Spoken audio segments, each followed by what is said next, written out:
in city council, saying things in public against protesters who are supporting nihilistic causes.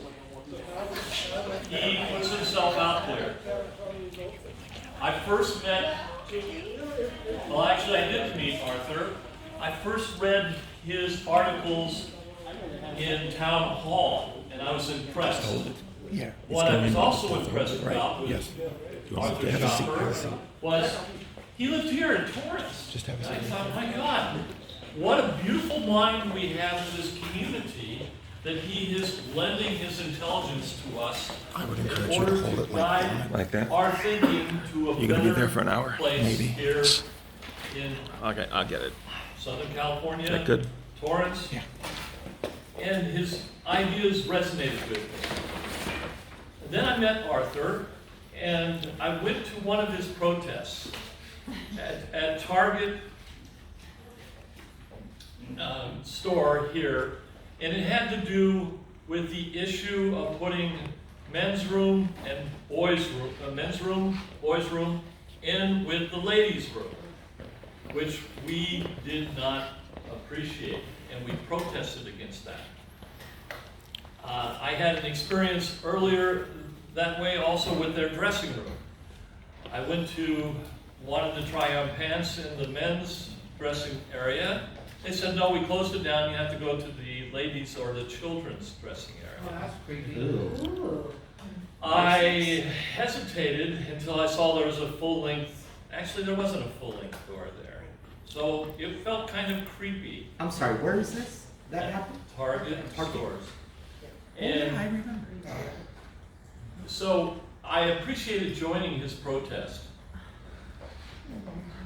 When the issue started popping up in starting to dominate our society with ridiculous laws in requiring adherence to regarding the LGBT community, I began to say, we need to talk about this more. We need more information.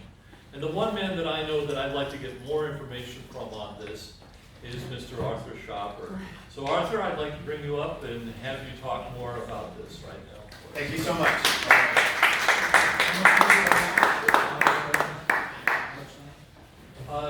You have, I know when the you clock have runs. 35. Okay, perfect, and I will try to keep things open for speeches too. So thank you so much. No problem. Thank you so much for having me to talk about this. I gave my first speech on this issue of the whole LGBT tyranny, homo fascism. This is an issue that even conservatives just do not want to deal with. Here we are in the state of California, we have a rhino chairman who's taken over with a lot of big corporate money.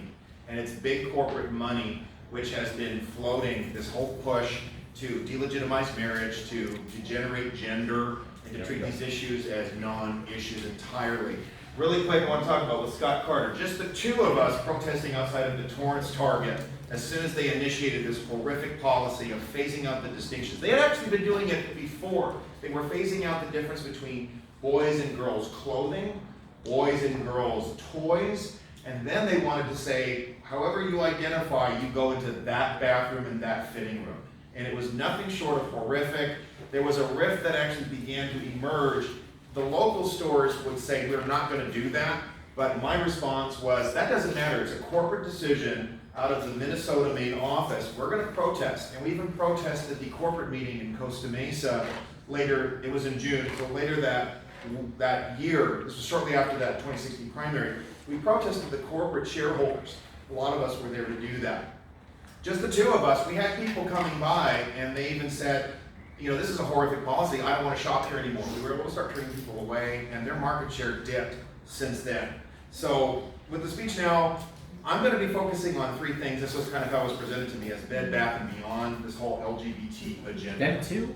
So anyway, so let me just start with that. Yeah, again, my name is Arthur Schopper. I've been referred to as a writer, a contributor. Some have called me a Christian moralist. That's a lovely title. Or a stirrer of debate. That's what Daily Breeze just listed me as. I was the California director as a volunteer. but Brian Kamaker, he's the president of our organization, he said, I need someone who can help me build chapters of pro-family activists across the country, and I can report to you across the world.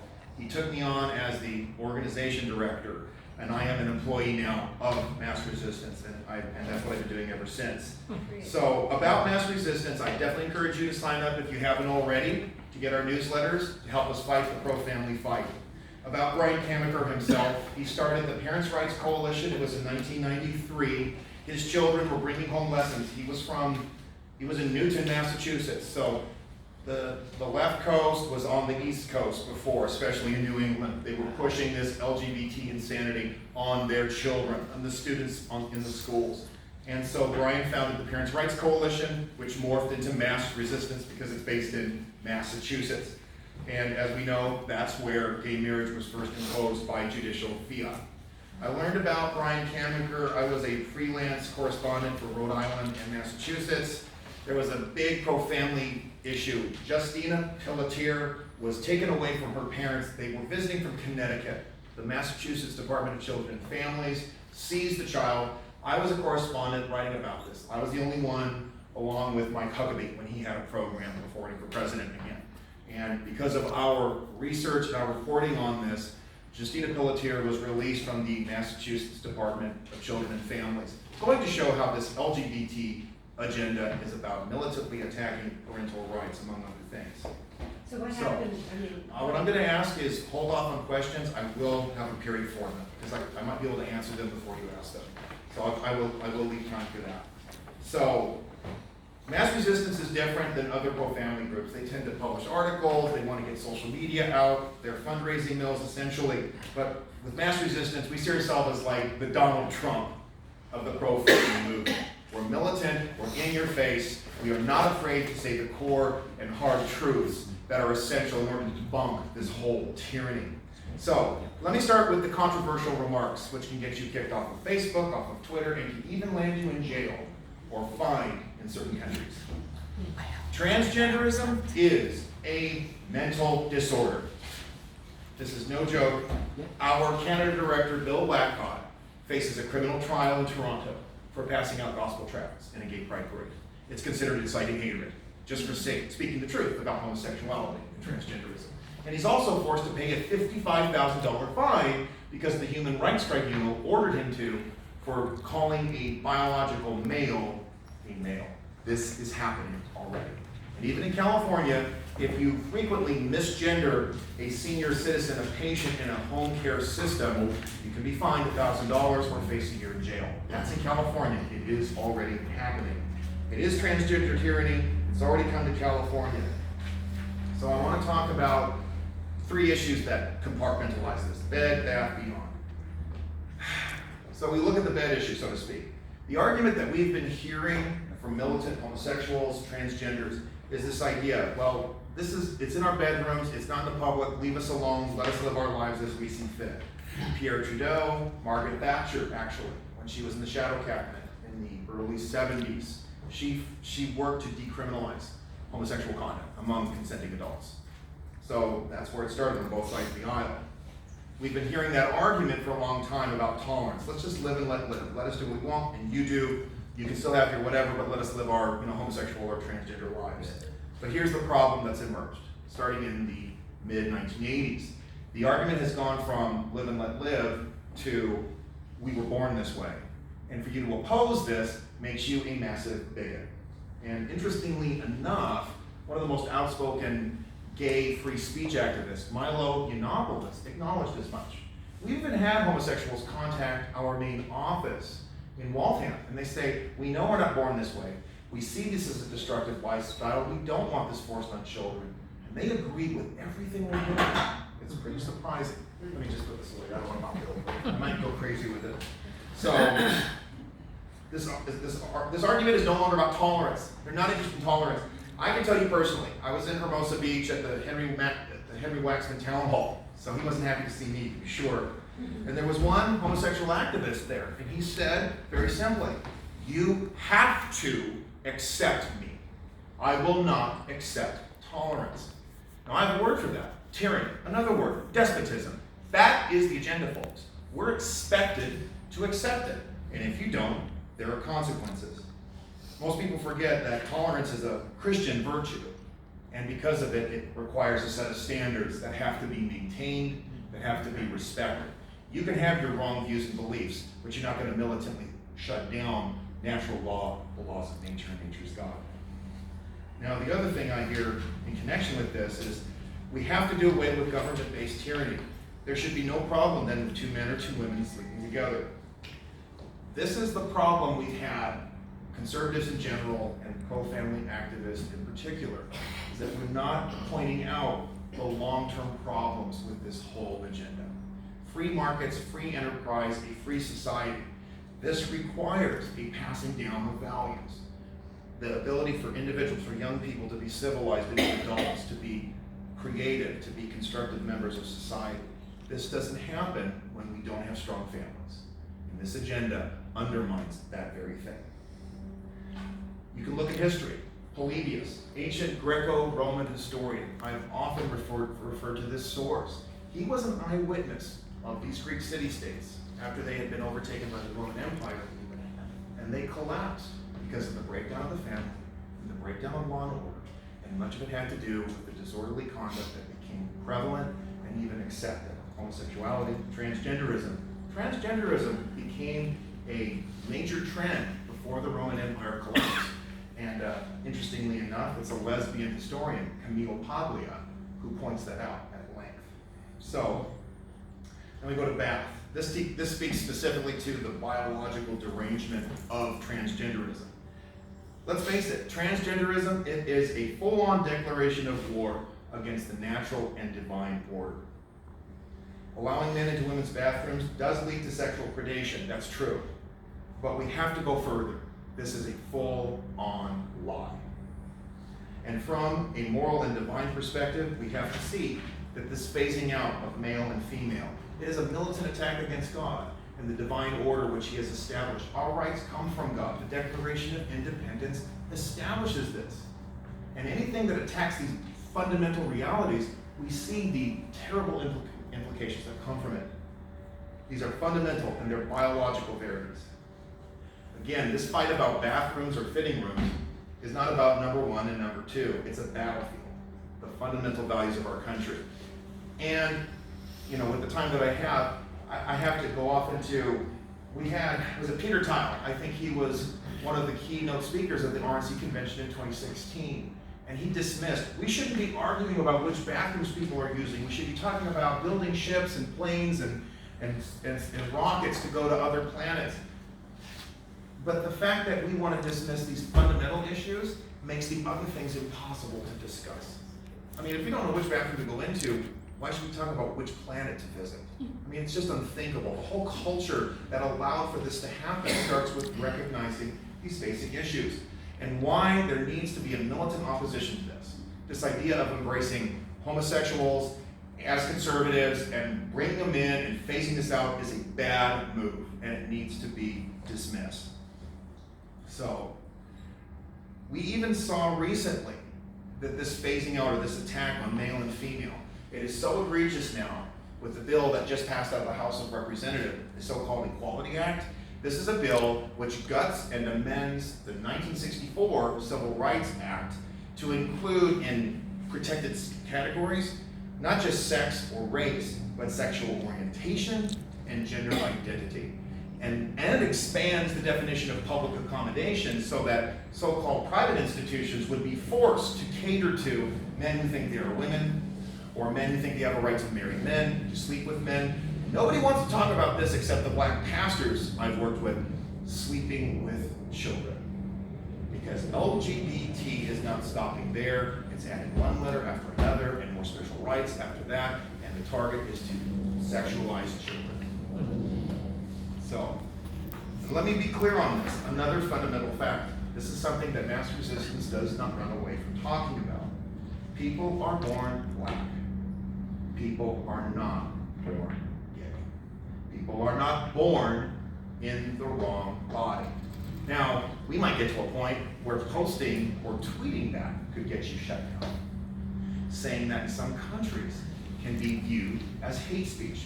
Preachers in London are being questioned and sequestered when they preach biblical morality from the Bible about sexual matters. And what even got me involved in this fight, even before immigration, even before abusive labor unions, my concerns about this militant homosexuality. I was concerned about this when I saw on the community broadcast, the Christian Broadcasting Network, I saw a story in 2004. You had a Swedish priest, Oka Green, was arrested for preaching a sermon against homosexuality, adultery, fornication. You know, he hit the whole gamut. And that was considered discriminatory, and the local prosecutor put him in a jail cell over that. That was in 2004. And that's been whack. Yes, and now it's just built out and it's gotten worse. I was worried about it then. The problem is that more people needed to start getting worried about it then as well. This is why now, this is not just me, it's required, incidentally enough, even in conservative groups, getting people to see how militant this is and a need to militantly speak out against it, not be silenced, not be shamed into not talking about it is so important. Other biological facts that you need to be informed about. Homosexuals cut their lifespan by an average of 20%. Transgenders face a staggering 41% suicide rate. And that's even factoring out nations where they are very tolerant and even accepting of these behaviors. The suicide rate is actually pretty constant. Denmark, Norway, Sweden, and not just in third world countries or in Brunei, where they tried to pass a law that would punish homosexuality with death. So, we have a book Mass Resistance has compiled, The Health Hazards of Homosexuality. I can show you a copy of it. You can order a copy of it on our website at massresistance.org. We've done the research so that you have something to be informed about. This is part of how I can be militantly opposed to this, not be pushed around by the shame card, the guilt card, the homophobe, the transphobe. Science is not transphobic. It is not a mental disorder to point out the truth to people. Just like it isn't Islamophobic, the Quran is pretty explicit. Kill infidels in many passages. That's not a phobia, that's a reaction to truth. It's not a mental disorder. So I talk about bed, bath, beyond, back to beyond here. So, I have to ask this story, back to the bath situation, when it comes to like the personal issues. So I've talked about homosexuality, it's fraught with disease, dysfunction, and death. A high number of homosexuals do report that they were molested as children. Don Lemon, the anchor for CNN, for example, has acknowledged he was molested as a kid. A lot of them were. That's part of what has engendered that dysfunction. And this was a report that really got my attention, not just the historical record from Polybius, but this ultra right-wing magazine called LA Weekly. I hope you see the humor in that. They actually went into West Hollywood and they talked to the homosexuals. They talked to that homosexual community. And what they found was a stunning amount of depression, suicidal thinking, self-destructive behaviors. And there was one gay guy from Kansas who had moved to West Hollywood, hoping to find more liberty and more acceptance. But what he found instead was a more militant imposition to conform, even worse than what he had dealt with in his own church in the Midwest.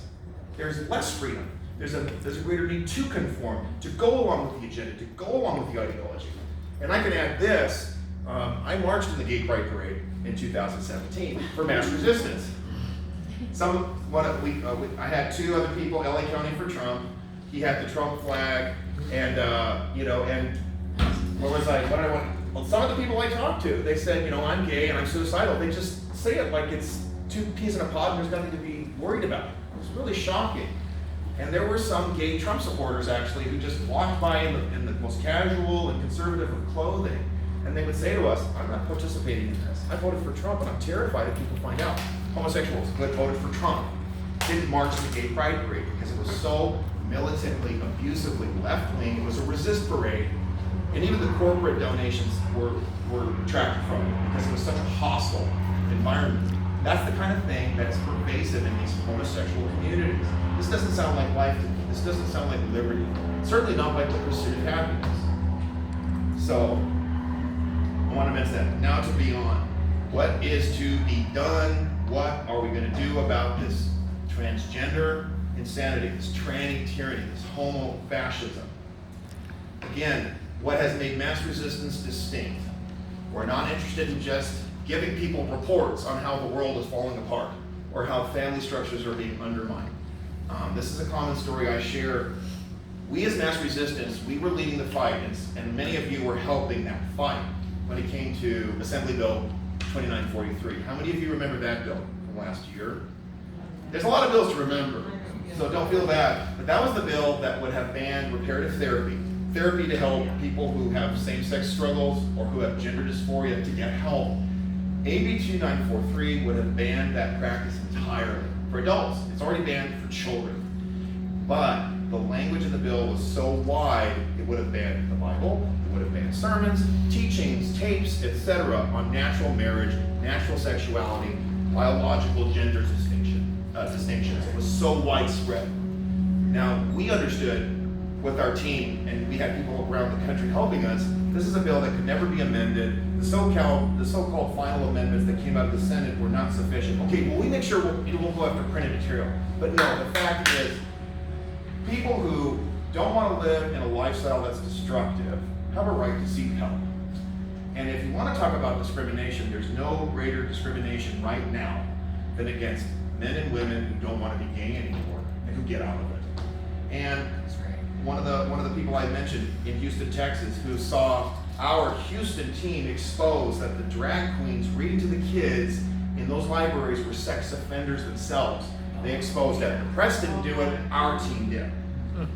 And we had one of the homosexual in Houston, Texas, had called us and said, I don't agree with any of this. I don't think I was born this way. And I don't want to be a part of this lifestyle. Incidentally enough, because mass resistance doesn't compromise on the core lies as well as fighting the peripheral consequences, we are able to help more people who have come out to come out of that, to get out of that lifestyle, to get out of that destruction. That's great. It's not about hate, it's about love. They play the hate card, they play the smears, they play the phobia card, and we stand our ground and say, no, we're helping people. You are killing children. You are killing adults. You are making war on what is decent in our culture. It's important to know, even as we speak, I've mentioned the laws that have been passed, the judgments that are being imposed on people in other countries, but even here in the United States, we've seen doctors losing their jobs because they tell homosexuals, your behavior is going to cut your lifespan short. Dr. Paul Church was a key example of this. Mass Resistance was the only organization fighting for him because everybody else is afraid of the gay lobby, they're afraid of the media spheres, they're afraid to be labeled and called names. We have seen this tyranny force doctors to undermine their own oaths or quit. Teachers have either been forced to teach these horrific lessons about multiple genders and multiple sexual partners, even to kids as young as kindergarten. We had one teacher in Austin, Texas, she ended up retiring because she refused to teach that. So with all of these problems, it is a real frustration to see so many conservatives and state and local Republican clubs not even want to touch this issue. I heard, it was last Monday, I believe, the current chairman is basically reaching out to the so-called log cabin Republicans. This group is, you know what, and I just went off on this even when I was in San Fernando Valley. That club should have never been given a charter. That club should not even exist. This idea that you can have a Republican attachment which is founded on something that's so militantly opposed to what the Republican Party platform is founded on, it's just nuts. And I'm not just speaking to the ether, and I didn't buy it. I called Chairman Brilty directly. I said, how could you possibly have allowed this? And his excuse was, well, it's not going to affect the marriage plank. It's not going to matter. Everybody needs to just take a chill pill. Well, here we are now, and 7 House reps lost their seats, and 5 Assembly members lost their seats, and how many state senators have we lost to? Yes, this is having a problem, politically as well as morally. There has to be a moral fabric. That's what the party was based on. A quick question. When the Republican Party was founded in 1854, what were the 2 pillars it was founded on? What were the 2 issues? Slavery. Yes, Slavery. stopping the spread of slavery, but there's another. And I didn't know this until Morals, right? getting there, closer. I'll give you a hint, Utah.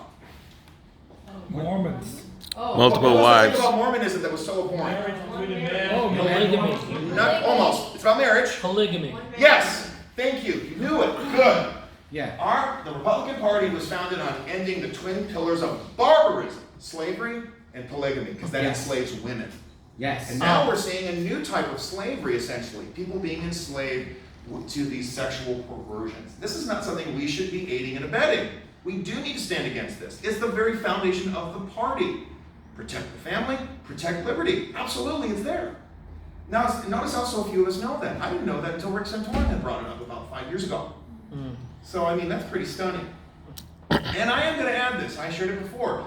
I can tell you this. The reason why the Beach Cities Republicans Charter was revoked, it was not just because of me, but it was because I took a stance on the marriage issue. In fact, I ran precisely because when Evan was forced out, when he was turned out, the guy who wanted to take his place was an openly gay real estate agent. Oh. And I said, if he wins, I'm leaving. I said, this is it. Either I run for president to maintain this value, or I'm out here. Evan didn't want me to leave. God bless him. He did the best he could, and I appreciate his leadership. He was there when David Hadley got elected, so that's important. But that was one of the issues. And some of you were there. Because we're a tighter knit, some of you were there, and they tried a coup to try to undermine me because I had written against John Kasich. John Kasich would have forced bakers to bake the cake for the gay wedding. Oh, man. That was in his platform. He had said that. I said, no way this guy cannot. If you look at my town hall record, you find I didn't attack Hillary that much because I thought she was damaged goods. I went after Gary Johnson and John Kasich. And the biggest reasons, not just the immigration issue, because, but it was this issue of religious liberty. How many of you remember what Gary Johnson had called religious liberty? A black hole. His view was tough. No matter what your views are, you got to bake the cake, you got to make the flowers, you have to accommodate these behaviors, these ideologies. I found that militantly offensive. That's not libertarian. It's not libertarian. I totally agree with you. Exactly. This was a total scam.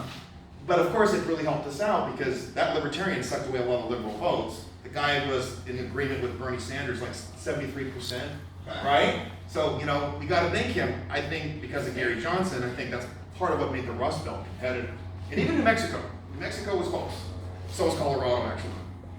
So, that's a problem, and John Kasich was another. And the fact that nobody understood that initially really bothered me. My own father was like into Kasich initially, but I said, this guy will force you to bake the cake, this guy wants to open up our borders, etc. And he wouldn't repeal Obamacare, that's another story. Yeah. So, there was a lot of that. And I'm proud that I took my stance.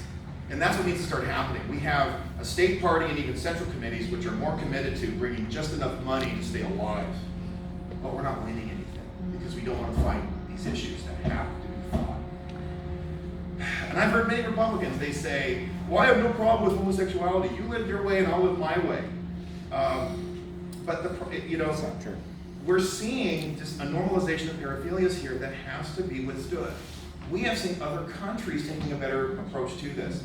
I hate to report this, but we have our Taiwan team, and they were sad witnesses. We see this LGBT movement, it has completely eviscerated democracy. The Taiwanese people voted in a referendum last year, 70% marriages for one man and one woman. And yet, the legislative body in Taiwan just passed a gay marriage bill. A complete defiance of the voters. But they're already prepared for another referendum. They are prepared to throw out the Democratic Progressive Party. That says it all. They took over the legislative body. They're about to be thrown out for the Kuomintang. And they're going to repeal it. My hope is that we'll start to see a shift here. No, you don't get to impose this. No, you don't get to undermine these fundamental values of our culture. We need to take it seriously. So, it's important to speak the truth about these issues. Briefly, I can say why we've seen a struggle up to now. The first challenge I've noticed when I talk to a lot of people, they may know somebody who's gay or somebody who's transgender. We have to start informing people you can speak the truth and still care about them. Phil Robertson of Duck Dynasty has had to reestablish that principle. You can still care about somebody and disagree with them. You can still care, but point out that behavior is wrong. I mean, parents hopefully tell their children not to smoke. That kind of a mentality needs to be in place when it comes to same-sex conduct, or I think I'm actually a girl, not a boy. You can love your child, but say, this is not the truth. This is not going to help you. That's right. The second thing is, and I've kind of alluded to it, conservatives are struggling with this because they just don't know how to fight this issue. They're not informed on these matters. They're not able to respond to this question. like what Piers Morgan had placed to the Heritage Foundation. Piers Morgan had said, why is it that these two women getting married affects you? Why do you have a problem with that? Why is that a problem? We have to be able to answer to it.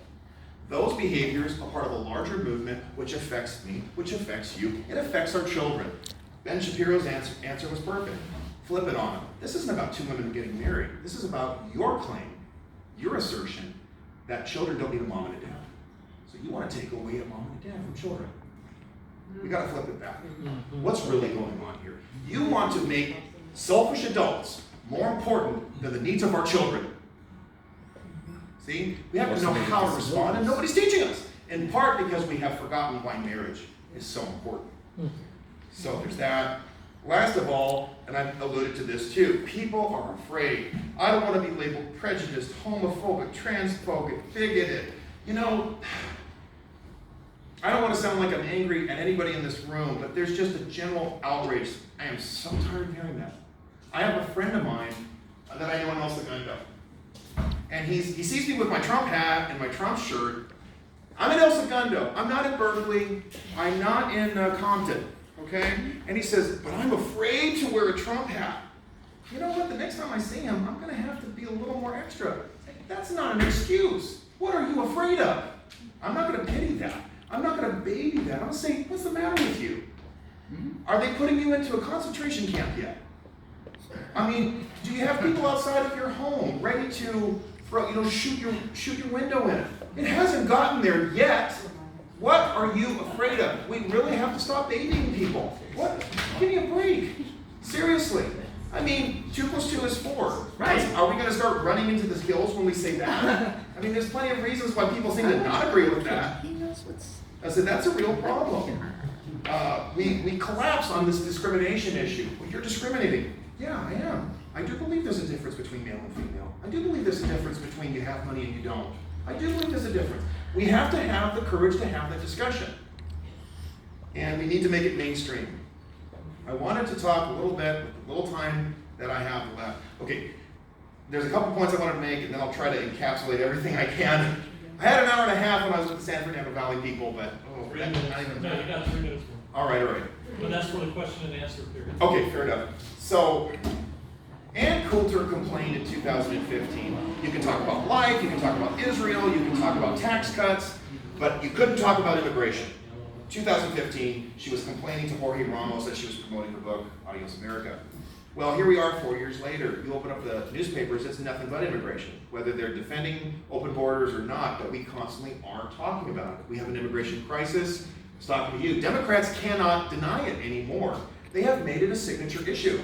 And there are even some Democrats who have rejected H-1B increases now. Some of them are talking about building a wall. It's an issue that we can talk about. But we still can't talk about the LGBT hate machine. We cannot